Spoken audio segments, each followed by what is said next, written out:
धीरे बोलो, कोई सुन ना ले। यह बात हम सबके कानों में पड़ी होगी और हमारे मुंह से निकली भी होगी, लेकिन सोचने की बात यह है, यह वाक्य कब कब हमारे मुंह से निकलता है और कब कब हमारे कानों में पड़ता है। क्योंकि ऐसे कम ही गुप्त राज होते हैं जो हम दूसरों के कानों में बढ़ने नहीं देना चाहते। अक्सर परिवार में अशांति का कारण हम स्वयं ही होते हैं। हम इस बात को देख पाए या न देख पाए, पर यह सत्य है, क्योंकि जाने अनजाने मूर्खतावश हम खुद ही अपनी वह बातें दूसरों को बता देते हैं जो हमें कभी किसी को नहीं बतानी चाहिए, और वही बातें जो जाने अनजाने में हमने किसी दूसरे के सामने बता दी थी, वही हमारे दुख का कारण बन जाता है, वही हमारे झगड़े का कारण बन जाता है। और फिर बाद में हमें पछतावा होता है कि मुझे यह बात किसी को बतानी नहीं चाहिए थी, मेरी ही गलती हुई कि मैंने ये बातें किसी को बता दी। इसलिए आज की यह कहानी मैं जो आपको सुनाने जा रही हूँ, उसे सुनने के बाद आपको ऐसी कुछ बातें पता चलेंगी जो आपको कभी किसी के सामने नहीं बतानी है। तो चलिए कहानी शुरू करते हैं। एक समय की बात है, एक नगर में रामू नाम का एक युवक रहता था। वह युवक बहुत गरीब था, कुछ पैसा नहीं था उसके पास कि 2 वक्त की रोटी अच्छे से खा सके। किसी काम की तलाश में वह दिन रात खोजता रहता काम को, कि उसे कोई काम मिल जाए। फिर एक दिन उसने अपनी पत्नी के सामने अपनी सारी समस्या बता दी। उसने अपनी पत्नी को कहा कि मैं जिस जगह भी काम मांगने जाता हूँ तो हर कोई मुझे यह कहकर काम नहीं देता कि हमारे यहाँ काम की जरूरत नहीं। मैं काम की तलाश कर करके थक चुका हूँ। मुझे समझ में नहीं आता कि मैं तुम लोगों का पेट कैसे भरूंगा, अपने बच्चों को कैसे पालूंगा। यह चिंता मुझे दिन रात खाए जा रही है।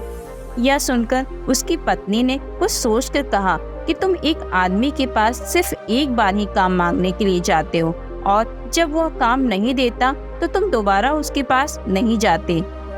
अगर तुम्हें उनसे काम लेना है तो तुम्हें हमदर्दी जतानी होगी, तुम्हें उनसे हमदर्दी हासिल करनी होगी, अपनी गरीबी दिखानी होगी, ताकि वो लोग हमारी मजबूरी को समझकर तुम्हें काम पे रख लें। इसलिए शर्म मत करो, उन्हें अपनी मजबूरी बताओ, अपनी गरीबी बताओ, और इसी उपाय से तुम काम पा सकते हो। यह सारी बातें रामू के मस्तिष्क में बैठ गईं, और अगले दिन जब काम मांगने के लिए वह उसी सेठ के पास पहुंचा जहां वो पिछली बार गया था, लेकिन इस बार उसने हाथ जोड़कर उस सेठ से प्रार्थना की, उससे विनती की कि वह बहुत ही गरीब है और उसे काम की बहुत आवश्यकता है। वह जो कुछ भी उसे देंगे वह उसमें संतुष्ट हो जाएगा। कृपया मुझे अपने यहाँ काम पे रख लें।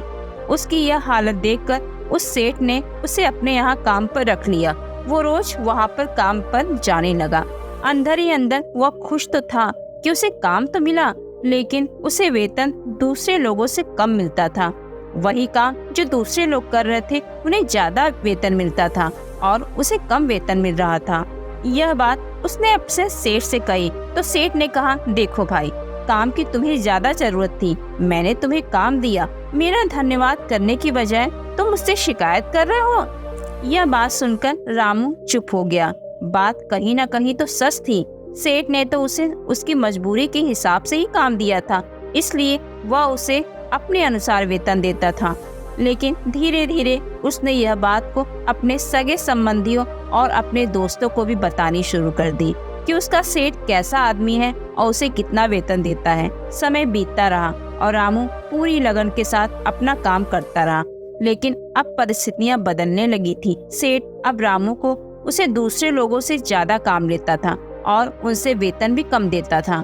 यह बात रामू के मन को बहुत खलती थी। वह दूसरों से ज्यादा मेहनत भी कर रहा था और पैसा भी कम पा रहा था। इससे उसके आत्मसम्मान को बहुत गहरी चोट लगती थी।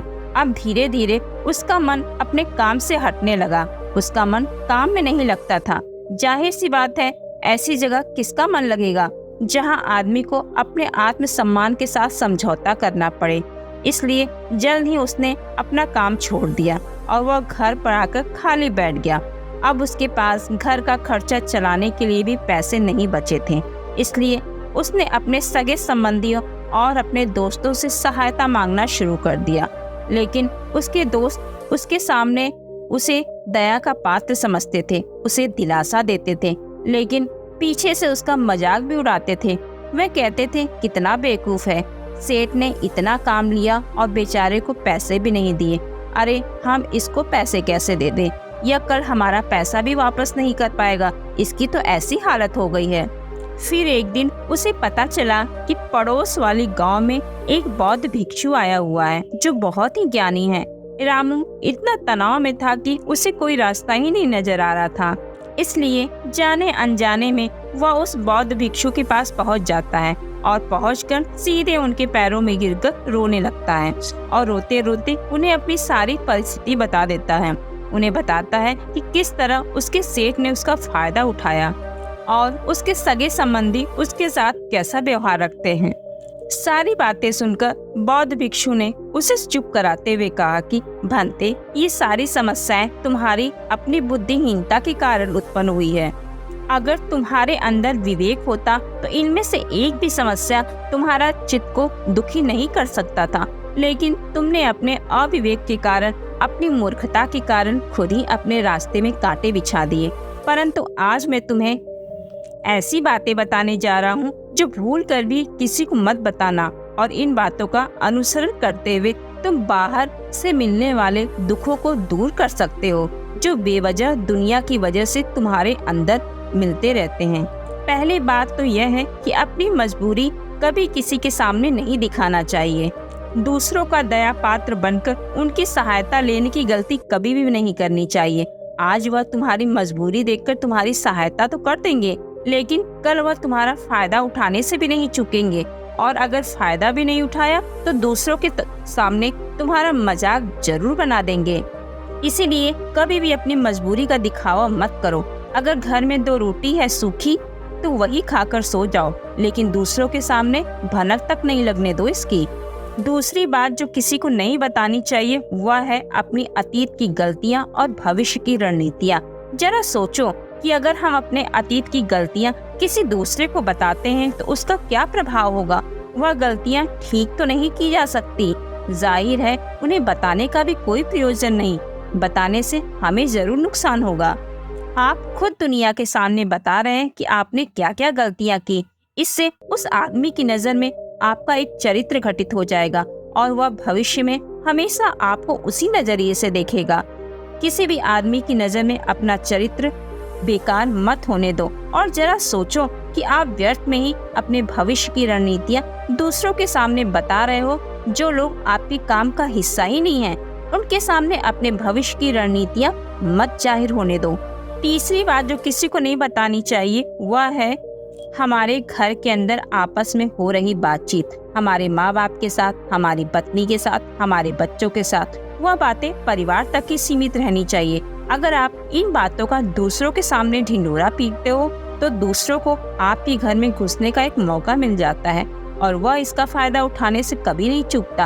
आपके परिवार के सदस्यों को आपसे दूर लेकर जाने की कोशिश करेगा। अक्सर ऐसा होता है, हम समाज में देखते हैं कि हम अपने घर के झगड़ों को कम करने के लिए उन झगड़ों को अपने पड़ोसियों और दूसरे सगे संबंधियों को बता देते हैं, लेकिन इससे आपको सहायता कभी नहीं मिलेगी, बल्कि आपके घर की बातें किसी दूसरे को पता चल जाएंगी और लड़ाइयाँ बढ़ती जाएंगी। अगली बात जो मैं आपको बताने जा रही हूँ, जो किसी को नहीं बतानी चाहिए, वह सुनने पे आपको बहुत अजीब लग सकता है, लेकिन उसका सत्य भी मैं आपको एक तर्क के माध्यम से बता दूंगी।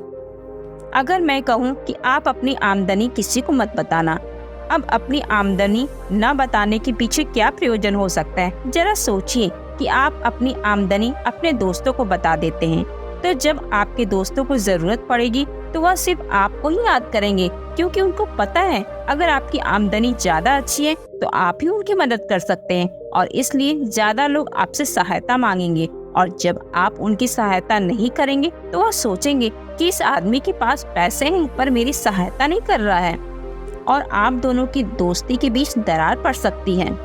अगली बात जो मैं बताने जा रही हूँ उसे अपने दिल में गांठ बांध लीजिएगा। यह बात कभी किसी को मत बताइएगा। अपनी कमजोरी और अपनी ताकत, अक्सर इंसान को पता नहीं होता कि उसकी कमजोरी या उसकी ताकत क्या है, लेकिन अगर आपको अपनी कमजोरी और अपनी ताकत पता है तो आप बहुत ही बुद्धिमान आदमी हैं। और दूसरी बात कि आप अपनी कमजोरी और ताकत को कभी किसी के सामने साझा मत कीजिए, क्योंकि अगर आपकी कमजोरियां दूसरों को पता चल गई तो वो आपका फायदा जरूर उठाएगा, और आपकी ताकत अगर पता चल गई तो वही ताकत आपकी कमजोरी बन जाएगा, क्योंकि वो ताकत दूसरे आदमी को पता चलने पर सामने वाला आदमी आपसे हमेशा सतर्क रहेगा। अगली और आखिरी बात जो है वह ध्यान से सुनना। जब तुम दान करते हो तो दान के बारे में कभी भी किसी को मत बताना, क्योंकि दान बताने से व्यर्थ हो जाता है, बेकार हो जाता है।